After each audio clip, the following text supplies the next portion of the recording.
Bon, merci d'être là et merci donc de venir nous écouter, enfin surtout écouter Nathalie, pour donc ce livre dont le titre est « Loudun brûle-t-il » qui est édité aux éditions Guater et qui est signé donc Nathalie Burel, mais qui est aussi co-signé par Élie Joran et Badam, alors je vais essayer bien de le dire, Badam l'ambassadrice.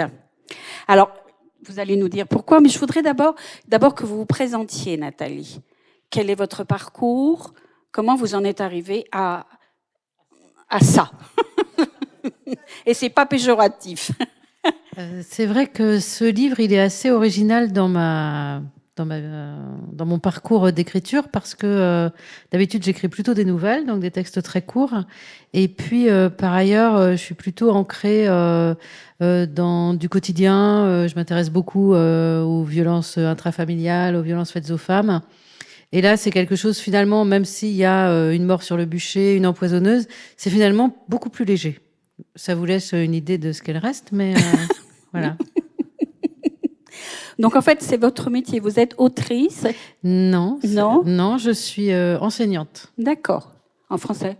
Non. Et histoire-géographie. Histoire-géographie, bah oui. Les deux. Voilà. Donc c'est intéressant de voir parce que je regardais dans votre liste quand même il y a beaucoup de vos livres, enfin beaucoup, quelques-uns qui sont portraits de. Donc vous êtes un peu spécialisée dans cette idée du portrait. Oui, j'aime beaucoup l'idée de raccrocher la vie d'une personne à une dimension plus générale de l'ordre de la politique, par exemple, ou l'histoire. Donc, il y a le portrait du tennisman Ivan Lendl qui me permet de traiter de la guerre froide et de l'incidence de la guerre froide sur les individus. D'accord. Alors, maintenant, vraiment la question qui, quand on lit le livre, c'est on se dit, mais pourquoi Loudun? Qu'est-ce qui vous a amené, vous, bretonne, habitant Rennes, je crois. Oui. À vous intéresser à cette ville, donc on disait de 6 000 habitants. 6 000 habitants, oui. Dans la Vienne. Dans la Vienne, voilà, en pleine désertification. Enfin, il ne se passe vraiment rien. Ben, en fait, c'est peut-être aussi qu'il ne se passait rien cette soirée-là dans ma vie. Et voilà, donc j'ai terminé le livre d'Aldous Huxley sur les diables de Loudun.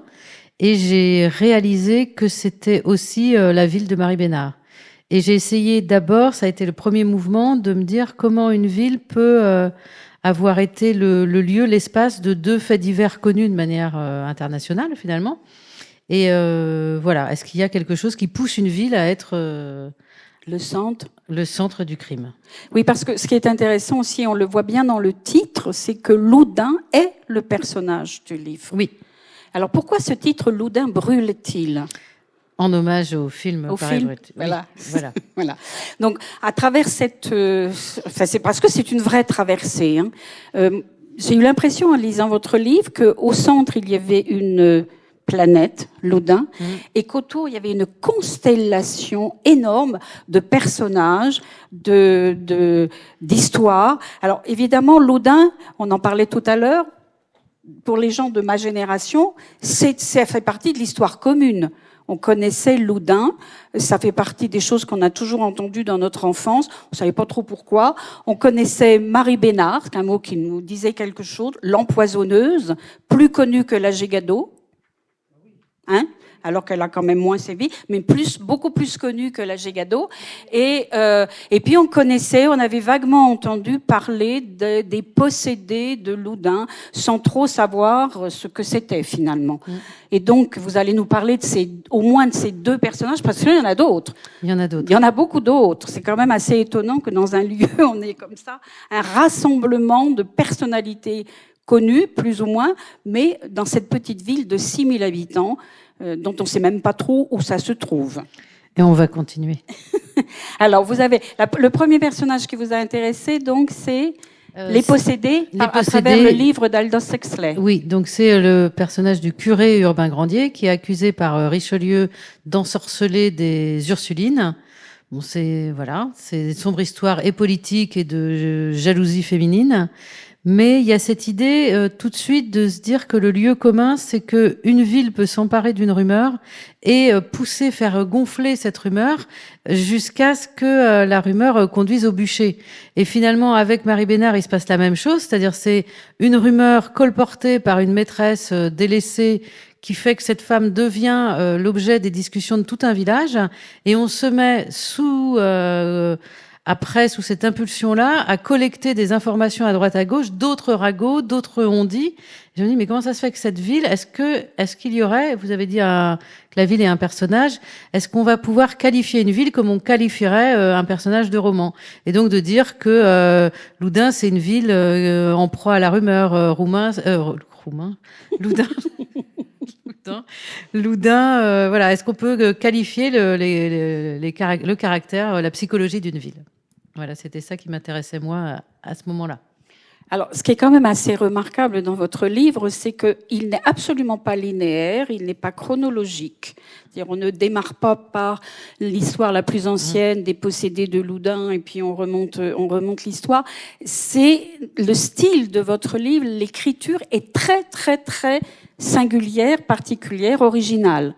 Et vraiment, en lisant le livre, je me dis comment on en arrive en tant qu'autrice à construire comme ça, à structurer toutes ces histoires en partant de l'une, en enchaînant sur l'autre, en revenant, et on parcourt comme ça. Quand je dis qu'il y a une constellation de personnages, c'est vraiment le sentiment qu'on a, quoi. C'est comme un puzzle. Vraiment, on reconstruit comme ça, petit à petit, l'historique. Donc, j'aimerais bien savoir comment vous avez pu travailler comme ça, parce que c'est assez étonnant. Alors les personnages vivants du livre, je les ai rencontrés, mais avant de les rencontrer, je leur ai soumis un questionnaire, une sorte d'atelier d'écriture. Et l'idée, c'était de poser les questions de sorte que je trouve des points de croisement entre eux. C'est-à-dire, j'ai imposé le fait que le récit amène les personnages à se rencontrer.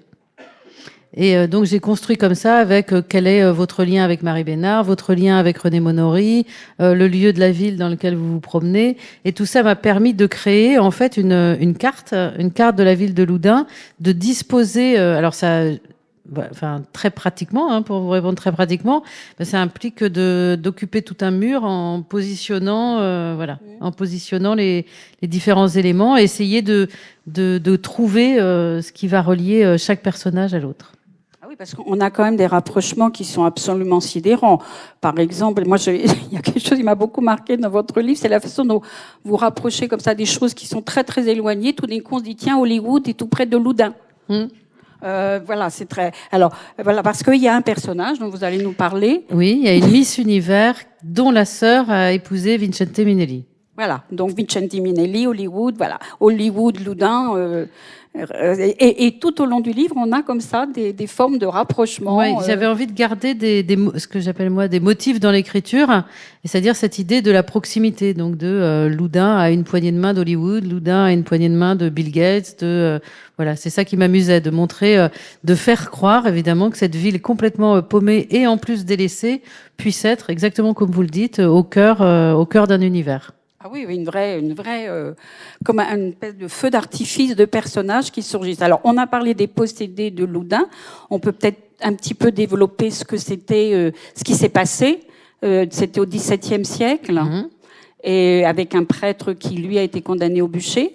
Alors, Urbain Grandier était beau, cultivé, généreux, voilà. Et il a eu le malheur d'attirer par ses charmes une Ursuline, et qui lui a demandé de devenir son confesseur. Il a refusé, et à partir de ce moment-là, cette Ursuline a développé des symptômes qu'on a qualifiés après d'hystériques, des symptômes de possession.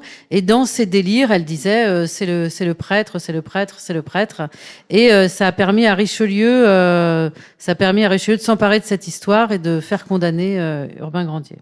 Est-ce que alors on parlait de la ville de Richelieu, le fait que Richelieu donc soit originaire de quelques kilomètres de Loudun. Alors Richelieu était lié à une des Ursulines, c'était l'oncle d'une des Ursulines, et puis il y a des conflits religieux, il y a évidemment tout un conflit politique qui fait que Richelieu s'empare de cette histoire de jeune fille ensorcelée en fait. Oui, parce que les symptômes sont quand même assez sidérants. Hein. Ouais. Oula, mon Dieu. Badinait pas à l'époque. Hein. Et puis donc on continue dans l'histoire et on rencontre plein de personnages. Donc évidemment Marie Bénard est quand même le personnage récurrent. Marie Bénard et René Monory. En fait, et René Monory, voilà. Oui. Alors ça vous dit quelque chose, René Monory? Oui, sans doute. Hein. Oui, qui a été ministre, mais qui a commencé, et ça c'est vrai que c'est toujours resté, qui a commencé comme garagiste, comme à Romillet. Il y a aussi eu un garagiste à Romillet qui est devenu député. C'est vrai? Monory? Non. Pardon? Bah si, sous la cohabitation, quoi. Oui. Et donc voilà, alors parlez-nous un peu de René Monory. Alors René Monory, il est, moi j'aimais bien ce personnage parce que il exemplifie vraiment, il illustre cette période de cumul des mandats complètement stratosphérique. Hein. Donc il est toujours garagiste, qu'il est ministre de l'Industrie, il est conseiller régional, conseiller général, il est maire, il est député. Enfin, il a une sorte de collection comme ça de mandats. C'est assez bluffant. Aujourd'hui, ce serait évidemment, j'espère, complètement impossible. Mais voilà, j'aimais bien cette idée-là. Et puis de confusion dans une certaine manière de fonctionner, de faire de la politique que j'avais envie de traiter. C'est-à-dire, c'est un personnage qui a une aura incroyable à Loudun encore aujourd'hui. Mais quand on entend pourquoi, c'est assez bluffant. C'est-à-dire que les gens sont comme ensorcelés aussi par René Monory. Oui, parce que vous parlez à un moment donné de son chauffeur et de la relation très très incroyable qu'il y a entre c'est son chauffeur, hein, oui, et lui qui s'est poursuivi pendant des années et des années. Oui, c'est-à-dire qu'il y avait un côté homme politique, facile d'accès, pas prétentieux, humble. Et les gens ont gardé cette idée-là. Mais quand on entend un peu, alors évidemment le chauffeur, il assistait aux réunions avec Monory. Donc c'est pour ça Loudun a une poignée de main de Bill Gates parce qu'il se retrouve à rencontrer Bill Gates. Il reste pas dans la voiture, quoi. Il vient avec Monory, il l'accompagne au Sénégal, pêcher je ne sais quoi. Enfin voilà, il y a un côté comme ça. Mais quand les Loudunais d'aujourd'hui parlent de Monory, ils disaient au moins c'était un homme qui savait prendre des décisions. On lui parlait d'un truc au marché, il sortait son chéquier. Et on se dit oui, mais c'était pas son chéquier qui sortait, mais c'était quel chéquier qui sortait du conseil général, de la mairie, Donc voilà, ils ont cette idée-là d'un homme d'action, de décision. C'est vraiment tout ce que vous décrivez très très bien dans le livre. Hein. C'est ce qu'on appelle dans les villages ou dans les villes un personnage qui marque énormément la ville. Vous l'avez suivi. Alors Loudun, vous y êtes allé, vous avez. Oui. Alors j'ai rencontré le chauffeur de René Monory, voilà, la femme de ménage de Marie Bénard, qui ai-je pu rencontrer de croustillant, c'est à peu près. Donc c'est quand même des histoires qui sont encore très proches de nous. Oui. C'est-à-dire les gens sont là et beaucoup de Loudunais plus anonymes qui ont côtoyé Marie Bénard et René Monory. Et ce qui m'amusait là-dedans, c'est de voir à quel point c'était vivace.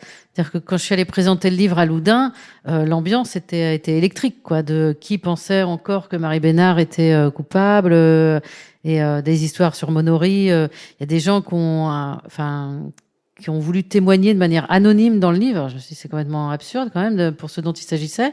Mais par exemple, des élus écologistes qui avaient témoigné anonymement parce qu'ils avaient peur des représailles encore 40 ans après, quoi. Donc, ils disaient qu'il y avait des commerçants qui refusaient de leur serrer la main parce que ils s'étaient mis en travers de projets de René Monory, quoi.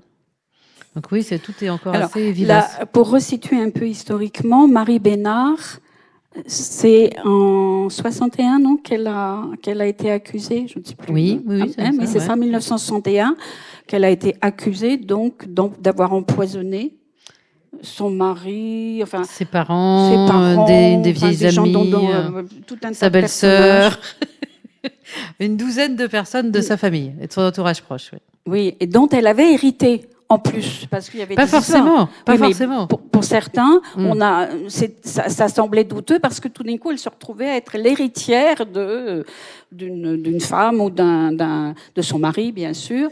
Et donc, elle a été d'abord accusée, elle a été jugée, et elle a été condamnée. Oui, alors il y a eu 3 procès. Il y a eu 3 procès, oui. Ouais. Donc finalement, elle est acquittée, mais on se rend compte qu'il y a quelque chose de. C'est Badinter qui parlait de l'impossibilité de se dire que la justice puisse être pareille loterie des fois et qu'on puisse. Alors c'était un de ses arguments contre la peine de mort, de dire quand on voit la loterie que ça peut être parfois de avoir un avocat compétent ou un avocat pas spécialement concerné, avoir les experts. Et il disait mais cette loterie-là, on peut pas imaginer que quelqu'un puisse perdre sa vie avec quelque chose d'aussi faillible finalement. Et là, on se rend compte que c'est invraisemblable. C'est-à-dire que tout ce dossier s'est monté sur rien, en fait. Sur des ragots de village, en fait. Sur des ragots, et puis sur toujours cette présence aussi qu'on retrouve aussi, on parlait de la Gégado tout à l'heure, la présence d'arsenic. C'est-à-dire quand on faisait l'autopsie, il semblerait qu'on trouvait de l'arsenic un peu partout, et en particulier dans les cimetières. Oui. Alors, il y a plusieurs raisons. Il y avait le produit qu'utilisait le gardien de cimetière pour ses patates. Donc voilà, ça qui s'écoulait. Et puis l'idée que la terre contient de l'arsenic. Donc il suffit qu'il y ait un expert un jour qui dise, oui, mais l'arsenic peut pas rentrer dans l'organisme. Un arsenic qui serait dans la terre ne pourrait pas être décelé. Et le lendemain, un expert qui dit exactement l'inverse et qui vient le prouver avec autre chose. Donc il y a des batailles d'experts autour de Marie Bénard, en fait. Oui, donc il y a eu 3 procès. Et la rumeur à Loudun dit que évidemment elle a été acquittée, mais elle a été acquittée parce qu'elle avait de l'argent pour s'offrir des avocats. Donc la rumeur est toujours contre elle finalement à Loudun. Ah oui, toujours. Oui, parce qu'il semblerait que, alors c'est là où on se dit, ça tient quand même à pas grand-chose, qu'elle n'était pas spécialement aimable dans les commerces. Enfin voilà, ça tient à des choses un peu comme ça. Il y a quelque chose qui m'a marqué parce que vous ne l'expliquez pas forcément, mais on passe de Marie Bénard l'empoisonneuse à la bonne dame de Loudun. Parce que c'est aussi son surnom. Oui, c'est comment se retourne dans la presse, dans les conversations, comment on passe d'une sorcière à une bonne petite dame finalement. Oui, mais parce que vous dites elle était pas très aimée. Pourtant, c'était son surnom là-bas, la bonne dame. Ouais. C'est étonnant quand même. Oui. Parce que elle a vécu toute sa vie à Loudun. Elle est restée à Loudun. Elle aurait pu partir avec ce qu'elle avait sur le dos quand même comme accusation, même si elle a été acquittée, mais elle est restée. Oui. Et elle a vécu jusqu'à quel âge? Je sais pas, après 80 ans, je crois, je saurais pas vous dire. Ouais. Alors à un moment, elle a eu une aventure qui a été très documentée avec un autre homme. Donc là, elle s'était un peu éloignée de Loudun. Mais elle est revenue, ouais. Et alors, il y a un autre personnage qui est célèbre à Loudun, dont vous parlez assez peu, sauf quelques petites citations. C'est Renaudot, Théophraste Renaudot, qui est quand même connu dans le monde de la littérature. Alors, est-ce que vous pouvez nous dire des mots sur il est de Loudun, il a vécu... Il est parti, comme beaucoup des gens qui sont devenus célèbres, il est parti de Loudun. Finalement, le seul qui a construit sa célébrité en restant ancré à Loudun, c'est Monory. C'est Monory. Si on peut parler de célébrité, Marie Bénard. Mais ceux qui ont été connus plus largement... et c'était ça aussi qui m'intéressait au début, c'était comment des fois vivre dans des lieux comme ça peut être un moteur d'une ambition, de se dire mais je peux pas rester vivre là, c'est pas possible, et qu'il y a des villes peut-être dont l'unique vertu est celle de nous faire fuir. Voilà. C'est joli. Mais Renaudot, oui, c'est-à-dire tout ce qu'il a construit, tout ce pourquoi on le connaît, c'est en dehors de il l'a Loudun. Construit ailleurs. Il l'a construit ailleurs, oui, c'est ça. C'est que j'ai un peu compris notamment dans votre... l'invention de France Travail. C'est quand même lui qui a inventé France Travail. Et puis surtout, tout le monde le connaît pour le prix littéraire, évidemment. Et il y a autre chose qui est aussi singulier, aussi original dans votre livre. C'est, tout à l'heure, je vous disais qu'il y avait donc l'autrice et puis il y avait 2 autres auteurs cités. C'est que c'est un livre où il y a des photos, beaucoup de photos. Et ce sont des photos actuelles de Loudun, des photos anciennes. L'été dernier, pour être précise. L'été dernier. Alors c'est marrant parce que quand on voit ces photos, on a l'impression alors vraiment, je sais pas, je vous en montre une comme ça, mais on a vraiment l'impression du passé. Mais c'est ça en fait que moi j'avais du mal à écrire et que je voulais pas écrire aussi parce que quand on rencontre les gens et qu'on écrit sur les gens, il y a quelque chose de l'ordre du sentimental qui se met en place et les gens à qui je m'adressais étaient tellement attachés à leur ville que ça m'était difficile de dire ce que je voyais et je trouvais délicat de leur dire quelque part ça me foutait le cafard d'être là. Et j'arrivais pas à l'écrire vraiment et je préférais leur laisser leur parole et je trouvais que la mienne n'avait pas grand chose à faire ici. Mais j'avais quand même envie que les gens qui ne sont pas du Loudunais, même si le Loudunais est partout, là on en rencontre 2 exemples là. En fait, j'avais quand même envie que les gens aient une image de ce que c'est que cette ville en pleine déprise, avec des commerces qui sont là fermés, mais qui datent des années 50 et on n'a pas enlevé ce qu'il y a derrière la vitrine. Dans les photos. Il y a comme ça toutes ces époques qui se suivent là, qui sont présentes. Parce qu'on a, alors peut-être c'est lié au choix des couleurs aussi, Non. enfin de la photocouleur, mais c'est vrai que on se dit, mais c'est des photos des années 50. Ben Ouais. non, pas du tout. Donc voilà, donc on n'est pas loin de Chinon, on n'est pas loin de Fontevraud d'ailleurs, hein, je vois sur la pancarte. C'est vraiment, on se dit, on ne sait pas trop où c'est, mais c'est quand même une approche tout à fait originale pour faire connaître une ville, parce que quand je parle de constellation, moi j'étais vraiment très frappée par le nombre de personnages que vous convoquez. Quelquefois, dans une page, on dit attendez, c'est. Et alors, par exemple, une coïncidence étonnante. On parle des possédés, on parle de Urbain Grandier, et on parle d'un certain à l'époque d'un René Monoury, Maunoury. Après, on parle d'un René Monoury qui a été ministre. C'est quand même étonnant, cette coïncidence. Ouais, et ça, c'est les moments quand on écrit et qu'on écrit sur le réel avec une vraie volonté de surtout ne rien inventer.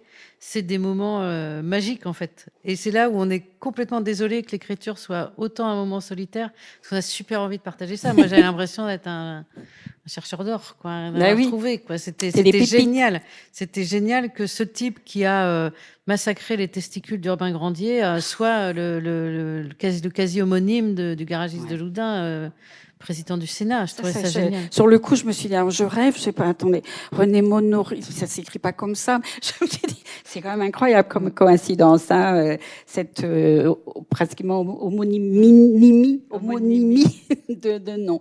Bon, d'autres choses à ajouter sur ce projet très particulier quand même. Donc, il a été édité très récemment.